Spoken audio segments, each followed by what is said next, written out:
Graça e paz, meus amados irmãos. É um grande prazer e privilégio estar aqui, podendo gravar essa mensagem e compartilhar com você a palavra de Deus. Eu gostaria de convidar você a abrir a sua Bíblia no livro de Salmos, Salmo capítulo 5. Nós vamos ler apenas 3 versículos, os 3 primeiros versículos. Salmo capítulo 5. Diz assim o texto: Dá ouvidos, Senhor, às minhas palavras, e acode ao meu gemido. Escuta, Rei meu e Deus meu, a minha voz que clama, pois a Ti é que imploro. Certamente você tem vivido dias aí, onde aquilo que você mais tem feito tem sido orar a Deus, clamar a Deus e implorar para que Ele venha sarar a nossa nação. E você está certo, porque se tem algo que nós podemos fazer hoje, é recorrer àquele que é Deus, Senhor poderoso, aquele que ouve a minha e a sua oração, e que tem poder e autoridade para mudar todo esse mar de pânico, pavor e medo que tem nos assolado.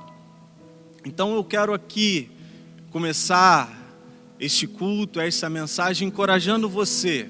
Ore mais. Se você tem orado 1, 2 vezes, ore mais, clame a Deus, porque o que eu e você podemos fazer hoje é orar e clamar para que Deus, poderosamente do céu, da sua glória, venha sarar a nossa nação e o nosso povo.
Digno é o Cordeiro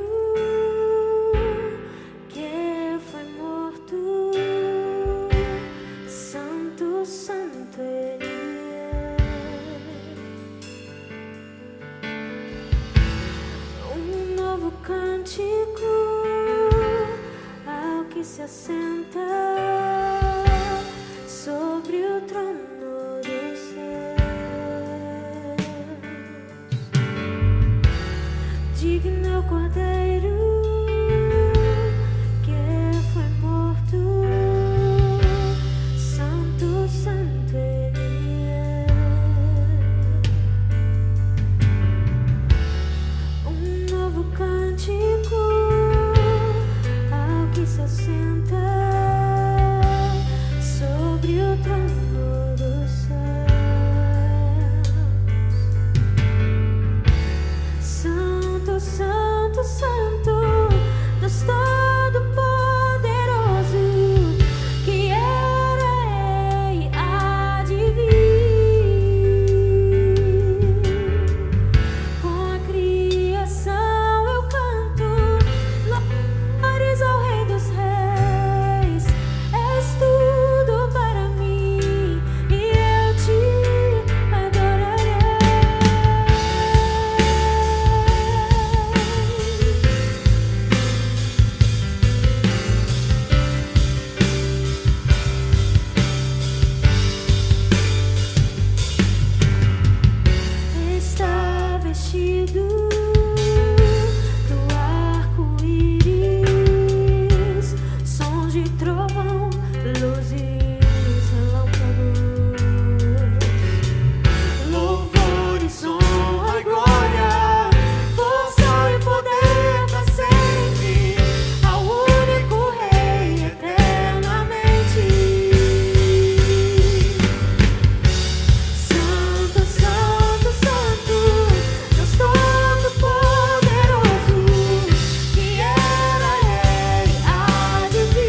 Quero convidar você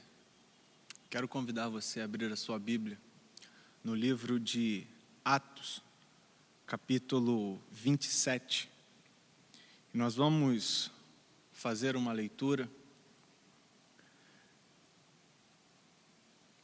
dos primeiros 26 versículos, uma leitura um pouco extensa. E eu gostaria que você, aí na sua casa, você pegasse a sua Bíblia, que você abrisse, que você fizesse a leitura junto comigo e que você acompanhasse, porque vai ser importante você ler e você olhar, porque tudo que vamos falar aqui está baseado na palavra de Deus e nada melhor do que você, aí na sua casa, corroborar e confirmar tudo o que vamos falar aqui nesta noite, olhando para a palavra de Deus. Antes de lermos o texto, quero deixar aqui o meu abraço a você, dizer que tem sido um momento de grande dor e tristeza e uma falta tremenda ter os irmãos aqui conosco. Confesso que estou bastante nervoso, apesar da igreja vazia. Estava aqui comentando com o Jonatas, eu falei, eu não sei o que é pior, se é a igreja estar cheia, que causa grande temor e nervosismo em nós, que estamos aqui em cima dessa plataforma, ou estar aqui falando a uma igreja vazia. Eu acho que o nervosismo é o mesmo, até porque estamos falando da palavra de Deus, e é a palavra de Deus que causa temor e tremor no nosso coração. Mas espero que, independente do meu nervosismo aqui, eu possa transmitir uma palavra e falar ao seu coração. Creio que você tem estado aí acompanhando os vídeos que estamos postando aqui, e algo me chamou muito a atenção no vídeo e numa fala que o pastor Otávio falou aqui nessa plataforma, que ele disse que esse tempo, após tudo isso passar, a igreja, eu e você, não vamos ser o mesmo que fomos outrora. E eu tenho plena certeza no que ele falou e creio nisso, pois esses períodos, esse tempo onde não estamos podendo sair das nossas casas, tem sido pelo menos um momento para mim onde eu tenho lido bastante e estudado bastante a palavra de Deus.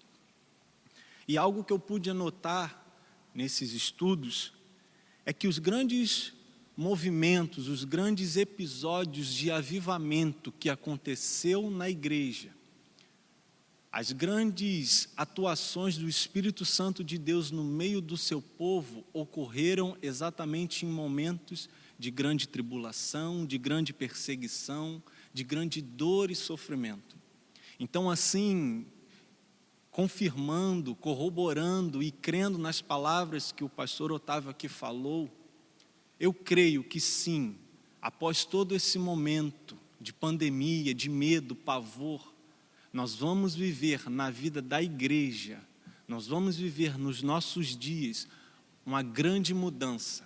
Mudança essa não em termos mais experiências para vencer situações difíceis, não. Vamos viver grandes mudanças no que diz respeito à nossa intimidade e comunhão com Deus, aonde Deus vai derramar a abundância da sua presença, a abundância do seu Espírito sobre as nossas vidas, sobre a igreja que pertence a Ele. Então, quero aqui convidar você a irmos ao texto para que eu possa compartilhar com você essa mensagem. Atos, capítulo 27, do versículo 1 ao versículo 26.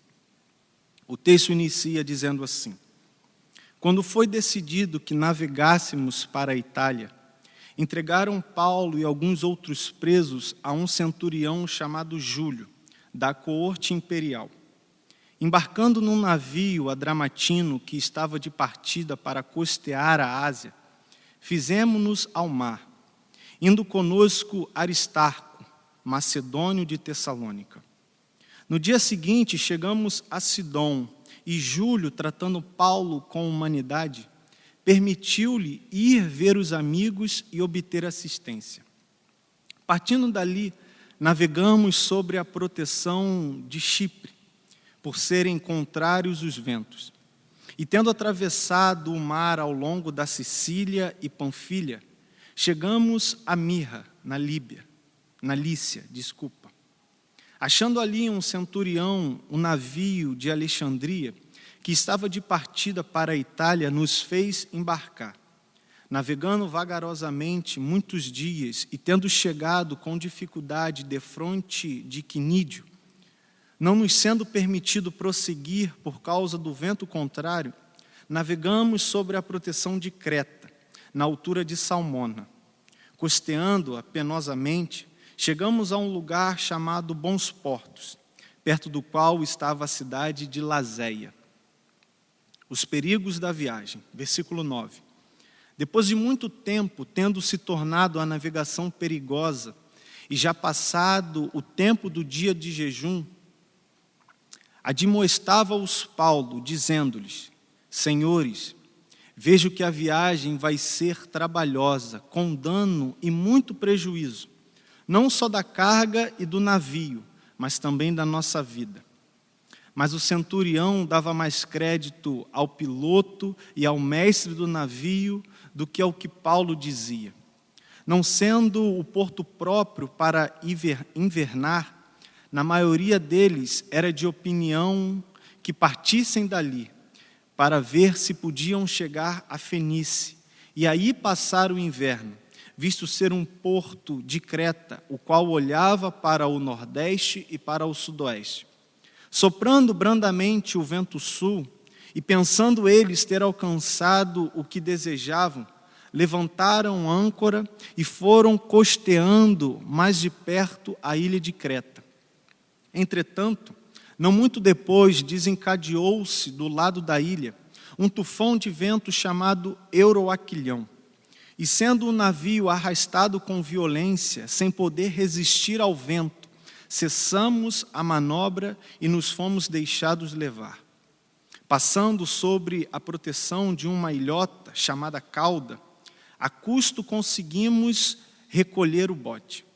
E levantando este, usaram de todos os meios para cingir o navio. E temendo que dessem na Sirte, arriaram os aparelhos e foram ao léu. Açoitados severamente pela tormenta, no dia seguinte já aliviaram o navio. E ao terceiro dia, nós mesmos, com as próprias mãos, lançamos ao mar a armação do navio. E não aparecendo, havia já alguns dias, nem sol, nem estrelas, caindo sobre nós grande tempestade, dissipou-se, afinal, toda a esperança de salvamento. Havendo todos estado muito tempo sem comer, Paulo, pondo-se em pé no meio deles, disse: Senhores, na verdade era preciso terem atendido e não partir de Creta, para evitar este dano e perda. Mas já agora vos aconselho, bom ânimo, porque nenhuma vida se perderá de entre nós, mas somente o navio. Porque esta mesma noite, um anjo de Deus, de quem eu sou e a quem sirvo, esteve comigo dizendo: Paulo, não temas, é preciso que compareças perante César, e eis que Deus, por sua graça, te deu todos quantos navegam contigo. Portanto, senhores, tende bom ânimo, pois eu confio em Deus que sucederá do modo por que me foi dito. Porém, é necessário que vamos dar a uma ilha. Apenas até esse ponto, curve a sua cabeça e vamos orar, pedindo que Deus possa nos abençoar e falar comigo e com você através dessa meditação.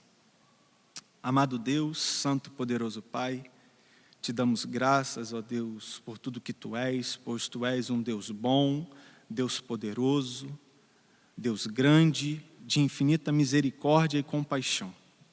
Ó Deus, quero aqui te pedir, tem misericórdia de mim, pois sou homem falho, pecador, mas estou aqui com essa incumbência e responsabilidade de transmitir a tua palavra e, junto com os meus irmãos, nos alimentarmos dessa palavra que é viva e eficaz. Fala através de mim e a esses irmãos que estão ouvindo esse vídeo, ouvindo este áudio, que a tua presença esteja ali com eles, falando de modo tremendo e grande ao coração desses teus filhos, através dessa mensagem. Assim eu oro no nome santo e poderoso de Jesus. Amém e amém. O tema da mensagem que eu gostaria de compartilhar com você nesta noite é recobre as esperanças. E eu espero que, conforme formos avançando, e após você ouvir essa mensagem, você tenha sido tremendamente abençoado e que Deus possa ter falado ao teu coração. Então, como eu disse, o tema da mensagem é recobre as esperanças. Esses versículos que nós acabamos de ler de Atos 27, do 1 ao 26, narram a história, ou melhor, uma das muitas viagens que Paulo fez durante a sua jornada.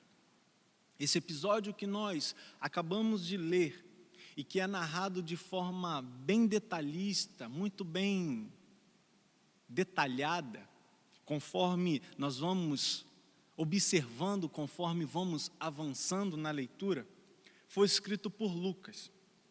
Mas em especial nesta noite eu gostaria de chamar a sua atenção para o versículo 20. Em especial a parte final do versículo 20, aonde diz: dissipou-se, afinal, toda esperança de salvamento. Na versão corrigida está escrito assim: fugiu-nos toda esperança de salvamento, de salvarmos, fugiu-nos toda a esperança de nos salvarmos.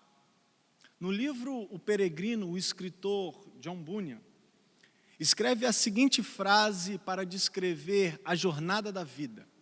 E ele diz assim: a vida é uma jornada que parte da cidade da destruição, singra os mares revoltos até chegar a Jerusalém celestial.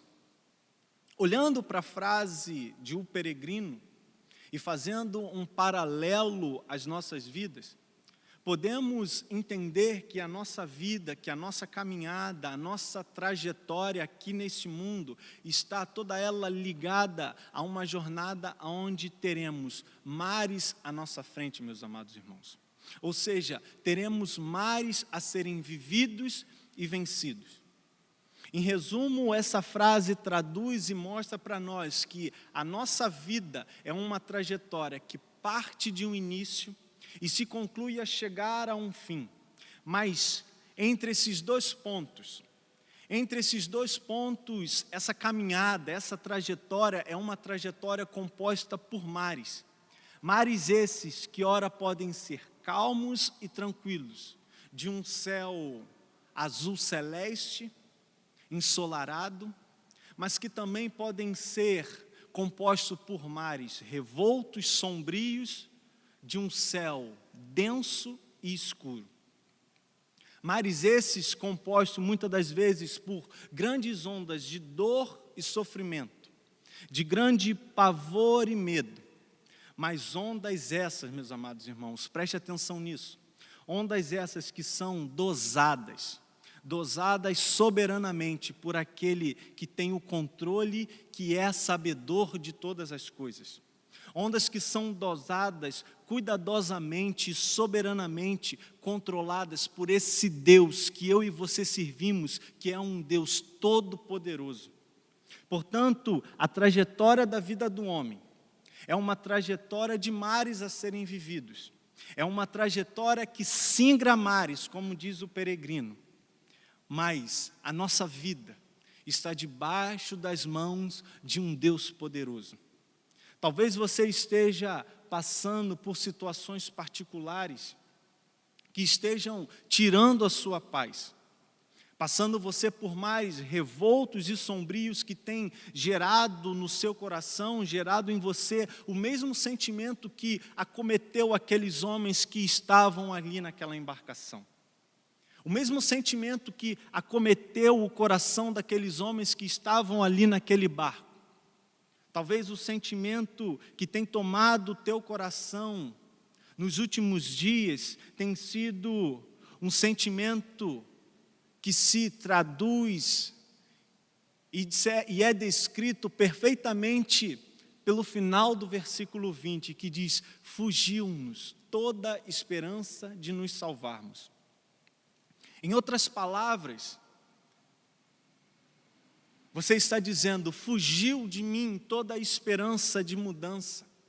Em outras palavras, você pode dizer: fugiu de você toda a esperança de viver. Mas eu quero aqui, através dessa mensagem, através desse texto, falar com você e trazer esperança a você. Eu quero aqui trazer a você uma mensagem de esperança em meio a tudo isso que você tem vivido de maneira geral, a tudo isso que eu e você estamos vivendo nos últimos dias. Uma vez que entendemos então que a nossa vida é uma jornada composta por mares, eu quero olhar junto com você para esse aspecto e poder então tirar alguns ensinamentos a aplicar na nossa vida e na nossa trajetória, visto que ainda estamos nesse singrar de mares. O nosso objetivo aqui, meus amados irmãos, é extrair desse texto algumas orientações e lições de como nós devemos navegar daqui para a vida eterna com fé. Como nós devemos navegar e passar por esses mares com esperança, entendendo que todos esses mares que nós estamos enfrentando e vivendo, estão todos eles debaixo da mão poderosa e soberana de Deus. O nosso objetivo aqui é, através desse texto, recobrar as esperanças, reaver as esperanças que talvez estejam perdidas em razão das grandes tempestades que todos nós estamos vivendo. Enfim, meu amado irmão, eu quero junto com você aqui nos alimentarmos desta palavra para que tanto eu quanto você venhamos viver uma vida cheia de esperança em Deus, e não uma vida tomada pelo sentimento que estava pulsando no coração daqueles homens em Atos 27, onde dizia: fugiu-nos toda a esperança, não temos mais esperança alguma dentro de nós. Diante disso, pergunto eu a você: o que podemos então aprender ao olhar para essa passagem? O que podemos tirar para a nossa vida ao olhar para esse episódio da vida de Paulo? Quando lemos o livro de Atos, nós encontramos Paulo fazendo 3 viagens missionárias. A primeira viagem está no capítulo 13 e 14, a segunda está nos capítulos 15 a 18, a terceira viagem está do 18 ao 21, ou melhor, ao 20, e no capítulo 21 nós encontramos Paulo fazendo novamente uma viagem, estando ele num barco, sendo que agora indo a Jerusalém. E no capítulo 27 nós encontramos mais uma vez esse homem dentro de um barco, sendo que agora seguindo a Itália, a Roma, para ser julgado. Creio eu que você notou como Lucas faz a narrativa deste episódio, a narrativa de Atos 27 de maneira bastante rica em detalhes. Chega a ser impressionante o quanto Lucas é detalhista e minucioso ao relatar ali com muita cautela, de maneira muito minuciosa, o que estava acontecendo durante aquele período, durante aquela viagem.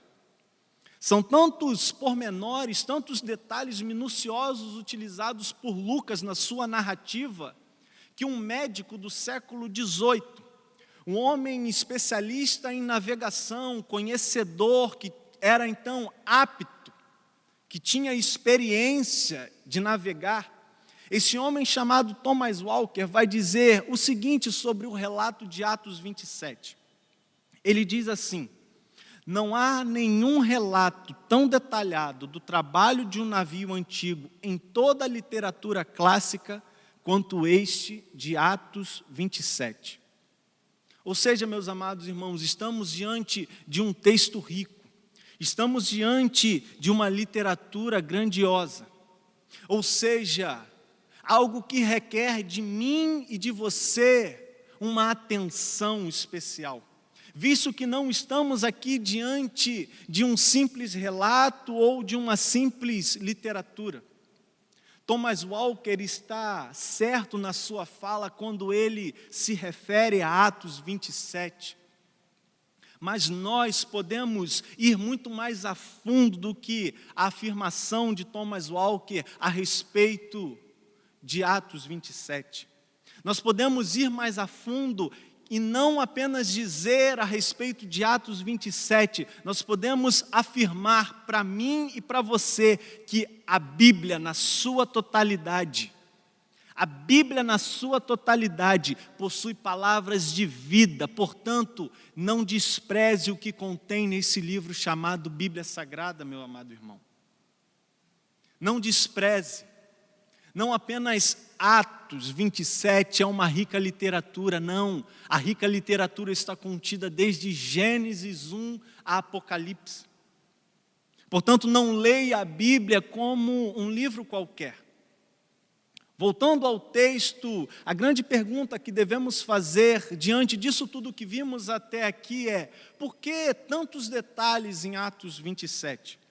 Porque Lucas detalha de maneira tão minuciosa o que aconteceu ali naquele navio? Porque Lucas se preocupa e prepara e escreve esse episódio da vida de Paulo e apresenta a mim e a você de maneira tão detalhista? Qual o motivo, qual é a razão disso tudo? Lucas poderia ter nos dado apenas um breve resumo do que aconteceu naquele episódio, visto que o objetivo dele ali era apenas relatar que Paulo estava sendo levado a Roma para ser julgado. Lucas poderia simplesmente ter dito da seguinte forma: após muitas dificuldades chegamos a Roma. Ou ele poderia até mesmo dizer: após um grande naufrágio, após grande tempestade, conseguimos chegar ao destino final. Pois mesmo que com uma fala simples e resumida, Lucas teria cumprido o seu papel de relatar aquele episódio. Mas não foi assim que ele o fez. Não foi assim que ele deixou escrito o que aconteceu durante aquele trajeto. Então, diante disso tudo, perguntamos: por que Lucas faz esses relatos de forma tão detalhada? Entenda que quando lemos a Bíblia, meus amados irmãos, quando lemos a Bíblia, é necessário que venhamos fazer algumas perguntas para que possamos extrair tudo aquilo que a Bíblia quer transmitir e falar a nós. Não leia apenas por ler a Bíblia. Leia, analise o texto, faça pergunta ao texto e você vai ver e extrair grandes riquezas que estão inseridas aqui nesse livro. Mas a primeira resposta que nós podemos dar ao porquê Lucas ter feito tantos relatos de maneira detalhada, a primeira resposta que nós podemos dar ao porquê Lucas ter feito tanto o uso de detalhes, ter escrito ali de maneira tão minuciosa aqueles relatos, foi primeiramente pelo fato dele ter presenciado tudo aquilo e ele ter ficado impressionado com aquelas experiências, meus amados irmãos. Lucas era um médico e muito estudioso. Alguns estudiosos afirmam que ele era um grande consumidor de literatura. Provavelmente ele era um homem que lia muitos livros e por ser ele um leitor de grandes obras, por ser ele um homem que consumia ricas literaturas, Ao presenciar aquele episódio na sua vida que muito o impressionou, ele se viu então na responsabilidade de relatar e escrever aquele ocorrido de uma forma grandiosa e detalhada, e não de uma maneira superficial e rasa. Em resumo, podemos dizer que Lucas conhecia e sabia que uma literatura rica era algo que prendia a atenção dos seus leitores, afinal, podemos crer que ele era um leitor de grandes obras.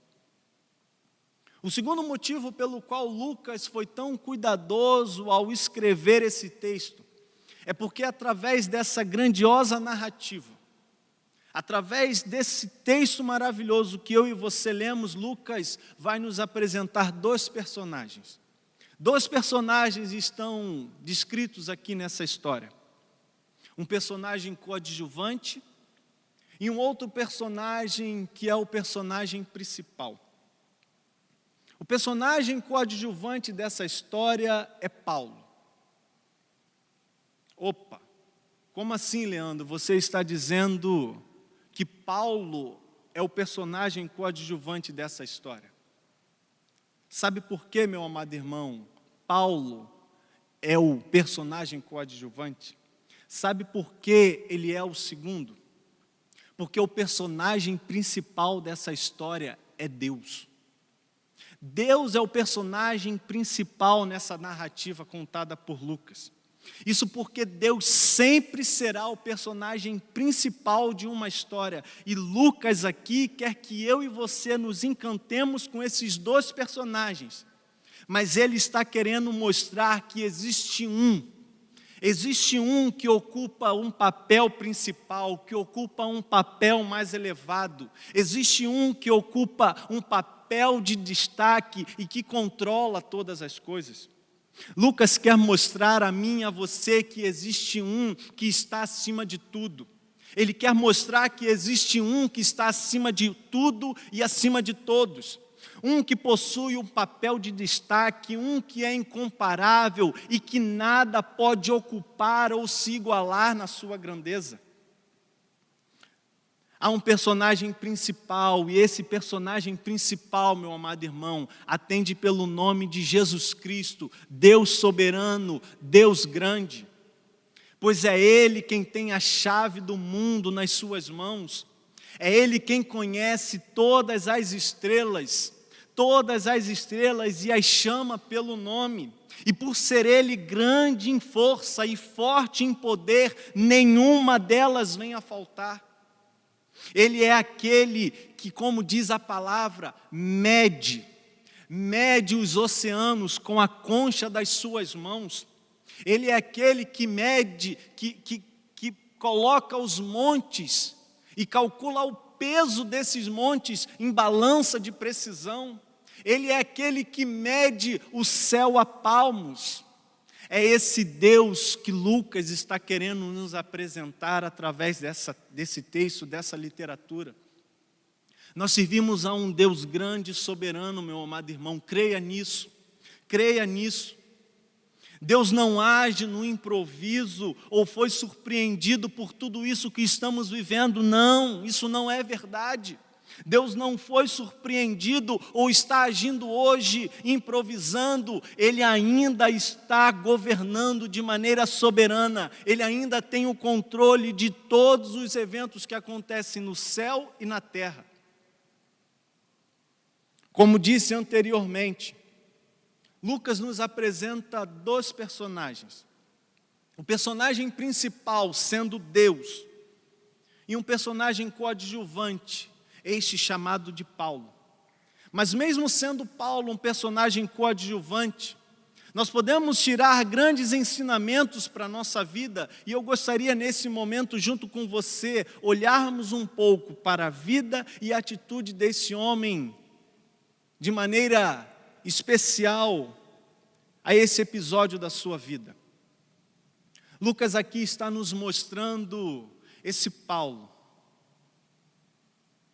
Lucas aqui está compartilhando comigo e com você sobre esse personagem chamado Paulo. Para que eu e você ao lermos esse texto, venhamos ter o desejo no nosso coração de sermos como esse Paulo. O desejo ardente, aonde eu digo para mim, eu quero ser como Paulo. Eu quero ser como esse homem, eu quero ser alguém que enfrenta as lutas e a adversidade da vida com tanta confiança como ele seguiu. Lucas escreve esse texto e ele espera que tanto eu quanto você nos encantemos com esse Paulo. E então nos encorajarmos a seguir essa caminhada e então também nos encantarmos com a confiança que esse homem, descrito por Lucas, possuía em Deus.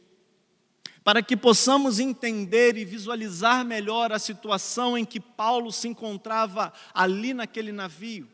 Para que você possa ter uma ideia melhor do cenário, daquele episódio que está aqui descrito por Lucas. Eu gostaria de ler um trecho do livro chamado 1808, de Laurentino Gomes. Esse livro é um livro que conta a história da chegada da família real ao Brasil. E esse trecho em específico que eu vou ler aqui com você, ele descreve como era a viagem dentro de um navio no século XIX. Eu estou lendo esse trecho apenas para que possamos visualizar as condições vividas durante a viagem, uma viagem no século XIX.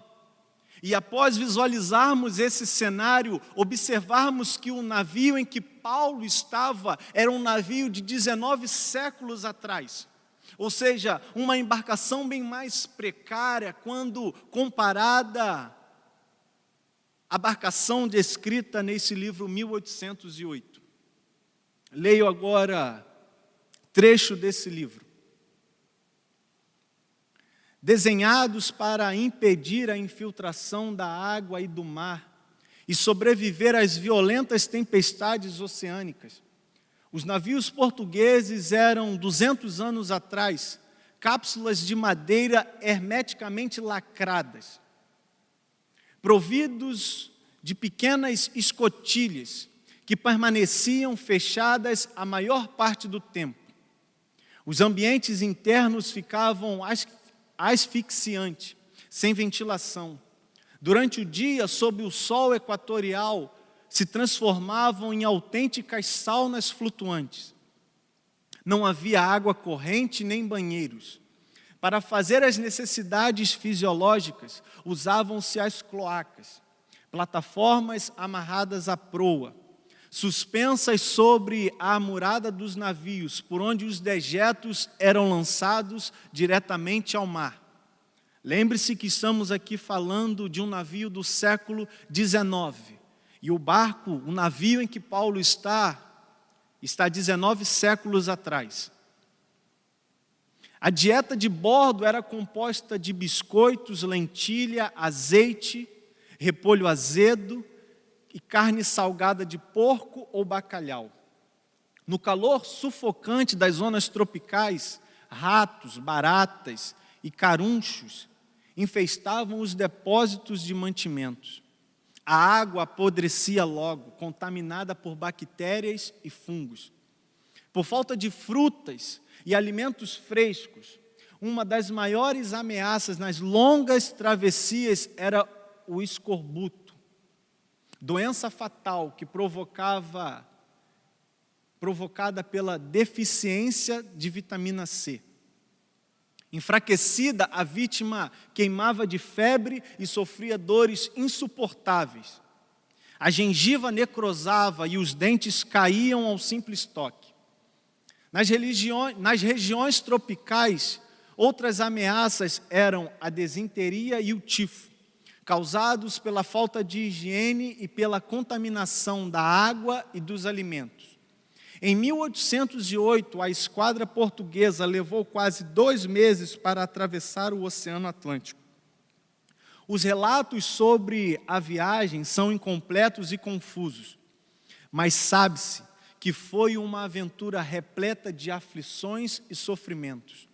Muitos passageiros e tripulantes dormiam ao relento do tombadilho.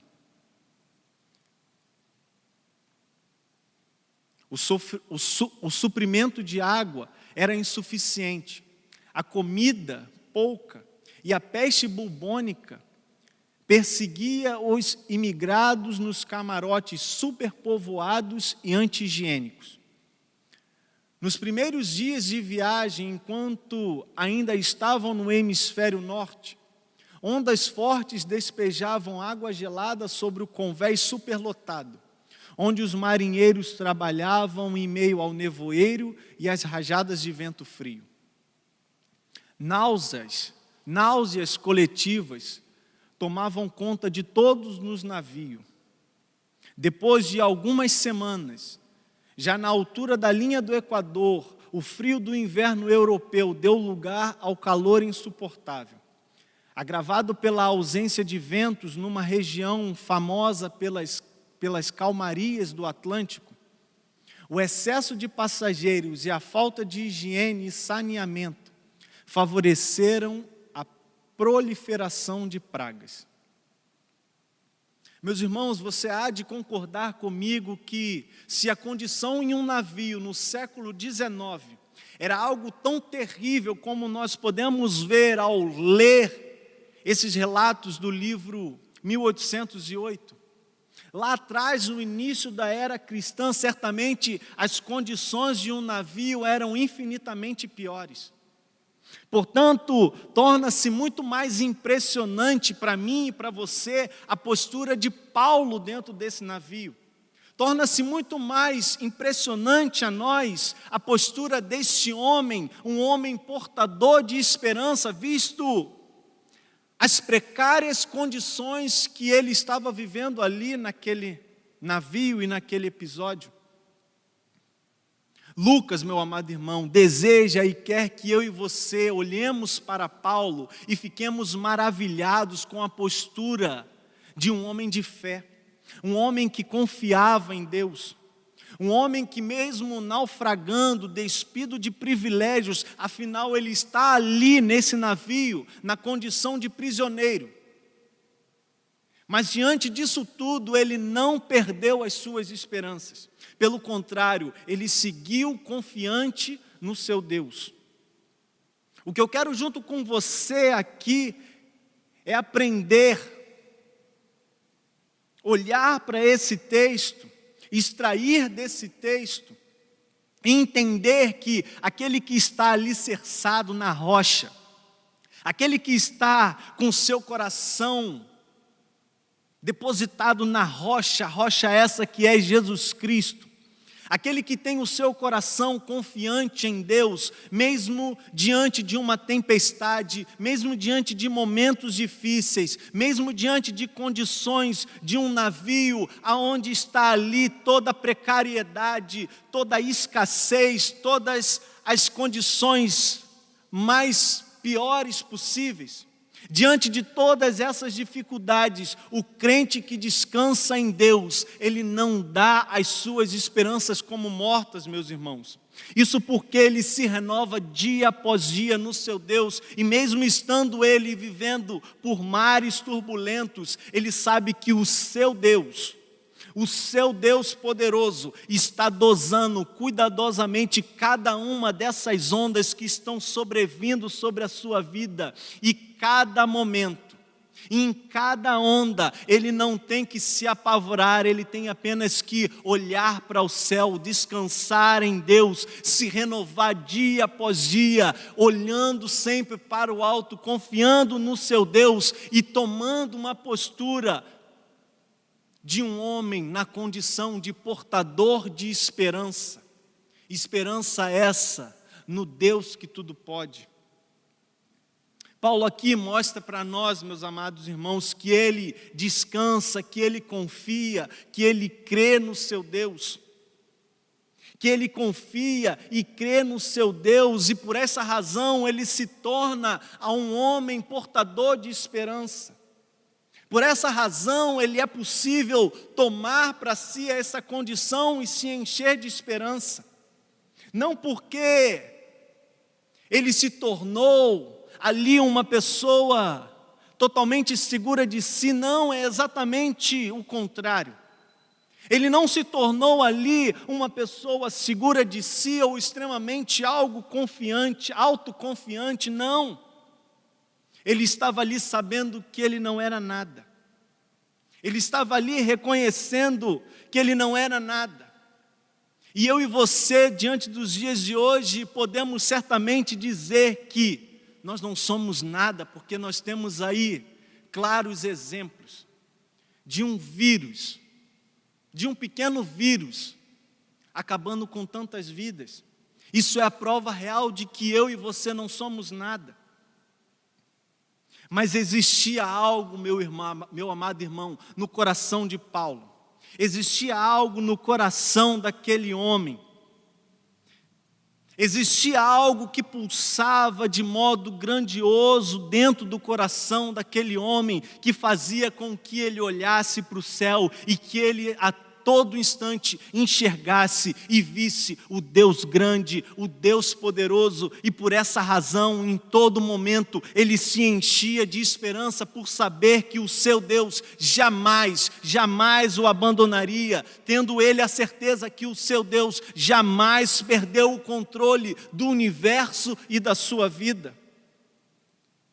Entenda você que eu não estou aqui querendo aplicar uma injeção de autoconfiança na sua vida, para você sair após ouvir tudo isso se sentindo um super-homem ou uma super-mulher. Pelo contrário, eu afirmo aqui para você que nós não somos nada. Nós não somos nada. Mas o que eu quero que você entenda é que você tem um Deus poderoso, um Deus grande. O que eu quero que você entenda e que você coloque no seu coração é que nós temos um Deus soberano, um Deus todo-poderoso que governa o mundo e todos os eventos da tua vida de uma forma e de uma maneira tão sábia que nós, os seus filhos, não temos o que temer, apenas descansar nos seus cuidados. Paulo, quando entrou naquele navio, ele entrou naquele navio na condição de prisioneiro. Mas ao final desse texto, ao final dessa história, o texto vai mostrar para nós que ele se torna o comandante daquele navio no momento da tempestade. Não foi Júlio, mas sim Paulo. Aquele que entrou outrora na condição de prisioneiro, agora se torna comandante do navio. É Deus quem tem controle de todas as coisas, meu amado irmão. É Deus quem tem controle da tua vida, é Deus quem tem controle do universo. É Ele quem controla todos os eventos que acontecem na terra. Ele nunca perdeu o controle, entenda isso. O Paulo que começa essa narrativa como prisioneiro, termina como comandante. E mais uma vez podemos tirar uma grande lição para a nossa vida através desse texto. A lição que precisamos entender que cada uma dessas adversidades que chegam até nós dosadas soberanamente pelo próprio Deus. Elas chegam à nossa vida muito bem calculadas e dosadas pelo próprio Deus. As ondas de adversidade que surgem durante o singrar pelos mares da nossa trajetória são todas elas muito bem dosadas, medidas e calculadas por esse Deus que está sentado num trono glorioso. Ou seja, nada disso que nós estamos passando nos dias de hoje, nada disso que você está passando na sua vida, nada disso fugiu ou está fugindo do controle de Deus. Como eu disse anteriormente, Deus não está sendo surpreendido, Ele não foi surpreendido ou está aqui agora tendo que improvisar porque as coisas saíram do seu controle. Não, isso não é verdade. Existe uma única verdade, verdade essa, que Deus ainda tem poder e Ele controla todas as coisas.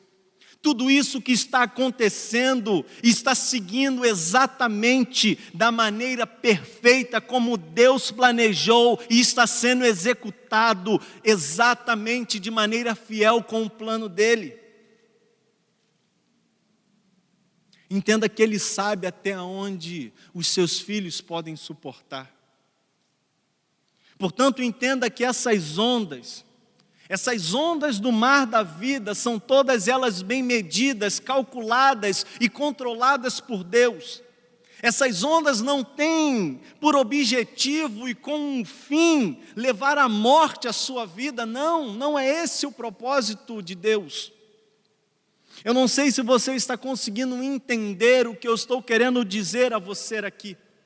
Mas a síntese, o resumo disso tudo é você entender que mesmo com tudo isso que está acontecendo, em meio a tudo isso que está acontecendo à nossa volta, que está nos cercando, trazendo pavor, trazendo medo ao nosso coração, trazendo angústia, saiba que você não está sozinho, Deus não virou as costas para você e Ele continua reinando de maneira soberana num trono que somente Ele é digno de ocupar.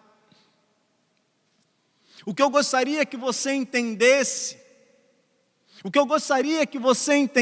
que mesmo que pareça que você está sozinho, que não há mais nada o que fazer, afinal, já se perderam todas as esperanças, não há mais esperança de salvamento. Eu digo a você nessa noite, não desista.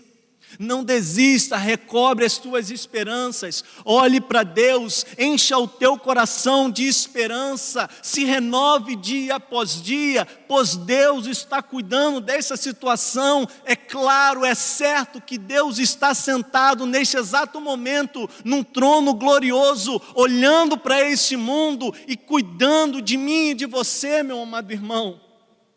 Portanto, não se desespere, não dê como perdidas as suas esperanças, não, recobre as suas esperanças, mas não em mim, não nas minhas palavras, recobre as suas esperanças em Deus, pois somente Ele tem condição de fazer isso por você. O que nós precisamos fazer é olhar para Ele. O que nós precisamos fazer diante de tudo isso que nós estamos vivendo é nos alimentar da palavra, como eu disse, a palavra viva, a palavra que alimenta, que traz a mim e a você a esperança viva, a esperança que somente Ele pode dar. Mas também é preciso que eu e você venhamos dobrar os nossos joelhos e orar, meu amado irmão. É momento de oração. É momento de clamor, é momento de busca. Olhe para esse texto que lemos e entenda que assim como essa tempestade que assolou a Paulo, essa tempestade que tem assolado a sua vida, a todos nós, ela tem por fim terminar como foi a vida de Paulo, onde ele inicia essa tempestade, inicia a sua viagem como prisioneiro, um prisioneiro qualquer. Mas no final ele se torna o comandante daquela embarcação. Não seja você, meu amado irmão, um crente queixoso diante dos mares da sua vida.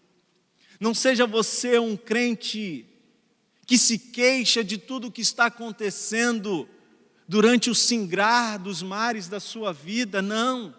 Olhe para Deus, confie em Deus, creia que Ele tem o controle da sua vida. Sim, está difícil, está sendo doloroso, mas em meio a toda a dor, não se queixe, olhe para Deus.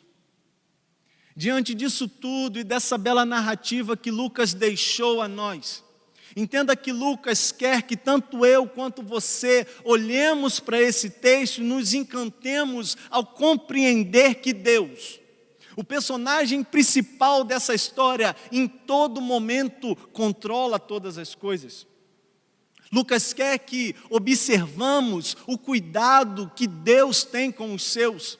Ele quer que nós observemos como Deus cuida em conduzir aquela situação e como Deus guardou ali naquele barco a vida de Paulo e de Lucas diante daquele grande vendaval violento que assolava aquele navio. Lucas quer que vejamos Paulo como um náufrago à deriva, mas ele também quer que vejamos o Deus poderoso, o Deus soberano, que encheu o coração de Paulo de esperança. encheu o coração daquele homem com a certeza de que Deus estava com ele. Tendo Paulo no seu coração a firme certeza de que Deus estava ali cuidando e dosando cada onda que assolava aquele barco. Paulo estava ali tendo o seu coração firmado na rocha, firmado em Deus.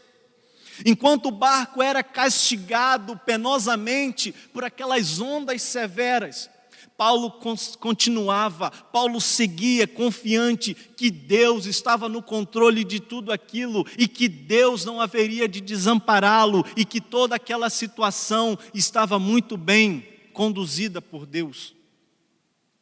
O versículo 20 termina dizendo: fugiu-nos toda a esperança de nos salvarmos.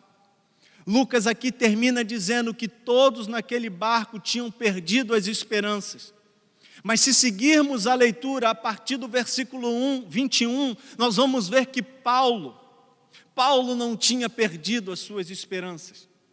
O fugiu-nos as esperanças, o fugiu-nos que Lucas escreve ali, incluía todos, menos Paulo. Paulo ainda seguia ali confiante em Deus. Paulo se manteve ancorado e confiante no Deus em que ele cria.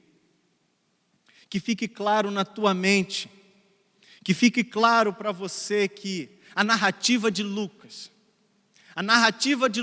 aqui não é uma ficção, não é uma historinha para nos iludir. Não estamos aqui diante de uma história inventada para gerar comoção e encanto em mim e em você. Essa narrativa, esse relato, essa história é uma história real e verdadeira, que tem como objetivo nos mostrar que em meio aos mares turbulentos da nossa vida, nós não podemos deixar de confiar em Deus. Nós não podemos deixar de confiar em Deus mesmo em meio aos turbulentos mares que nos circundam. E nunca darmos, meus amados irmãos, como morta as nossas esperanças, porque a última palavra vem de Deus. Que possamos entender que a nossa vida é uma jornada a ser cumprida. Que parte de um início, como vimos lá no início da nossa mensagem, parte de um início e se conclui na cidade celestial. Mas entre esses dois pontos existe uma jornada. Jornada essa que é composta por mares a serem vividos. Estamos todos num navio. Estamos todos dentro dessa embarcação, onde ora o céu pode ser ensolarado, pintado do mais azul celeste, aonde estamos navegando nesse navio por águas mansas e tranquilas. Mas existem horas que esse céu pode ser de escuridão, ventania, medo, pavor e pandemia. O que não podemos deixar é de crer que o nosso Deus poderoso está olhando para nós e nos acompanhando. Estando Ele controlando o universo e a nossa vida, independente do mar que estejamos navegando e vivendo. O meu desejo é que após tudo isso que vimos até aqui, você possa renovar as suas esperanças em Deus, que você possa recobrar as suas esperanças, firmar a tua vida e o teu coração na rocha segura que é Jesus Cristo, colocando a firme certeza no teu coração que Deus é contigo e Ele tem cuidado de você. Que Deus te abençoe, que após esta mensagem, Deus fale ao teu coração. Gostaria de, junto com você, curvar a sua cabeça e orar pedindo para que Deus venha manter o nosso coração cheio de esperança. Não a esperança em homens, mas a esperança num Deus poderoso, nesse Deus que atende a oração dos aflitos e daquele que descansa e confia nele. Oremos. Amado Deus, Santo e poderoso Pai, A Ti a honra, a Ti a glória, a Ti o poder e a adoração, pois Tu és o Deus poderoso. Tu és um Deus que reina de maneira grande e poderosa. Tu és aquele, como a Tua palavra diz, mede, ó Deus, mede os oceanos com a concha das Tuas mãos. Os céus a palmos. É esse Deus que servimos, é esse Deus que buscamos, em quem depositamos a nossa confiança e a nossa esperança. Pai, eu quero aqui orar nesse momento, ó Pai, por aqueles irmãos, ó Pai, que têm perdido as suas esperanças. Aqueles que diante desses momentos de grande medo, pavor e angústia, têm dado como mortas as suas esperanças. Deus, Tu és um Deus de esperança viva. Tu és aquele que pode visitar esse amado irmão nesta hora, Pai, e derramar sobre ele a Tua presença, a presença abundante, e fazer brotar ali uma esperança tão grande, uma esperança tão viva, que ele próprio, essa própria pessoa não sabe explicar de onde veio, apenas reconhecer que do céu o Senhor renovou a sua vida. Pai, mas quero aqui também, ó Deus, orar, ó Pai, por esses irmãos que estão aí, ó Deus, durante esse período, desempenhando ali, ó Pai, nos hospitais, atividades tão indispensáveis, ó Pai. Senhor, que a Tua boa mão guarde a vida dessas pessoas, ó Pai. Que a Tua boa mão esteja ali protegendo, ó Deus, cuidando, ó Pai, para que eles possam, ó Pai, ali cuidar, ó Pai, de pessoas que chegam ali necessitando de cuidados, ó Pai. Mas eu também quero orar, ó Deus, por aqueles que o Senhor teve o amor e o zelo de chamar para fazer parte do Teu povo. Que essas pessoas estejam ali, ó Deus, cuidando sim da saúde física, mas que o Senhor também coloque palavras de vida, Senhor, palavras de renovo no lábio dessas pessoas que muitas das vezes chegam ali, ó Pai, desacreditadas do seu futuro, Pai. Que a Tua boa mão, que o Teu Espírito esteja ali, ó Pai, usando poderosamente a vida dessas pessoas. Quanto a nós, ó Pai, que estamos nos nossos lares, ó Pai, impedidos, ó Deus, de vir à Tua casa e prestarmos o culto público de adoração a Ti. Que ali, ó Deus, na nossa casa, o Teu Espírito esteja nos visitando e que nós sejamos tremendamente visitados pelo Teu Espírito. Essa é a minha oração, no nome santo e poderoso de Jesus. Amém e amém. Que Deus te abençoe, fique em paz, deixa aqui o meu abraço e espero que num futuro bem próximo nós venhamos estar aqui reunidos a louvar e a adorar aquele que é digno de toda honra, toda glória e majestade. Amém.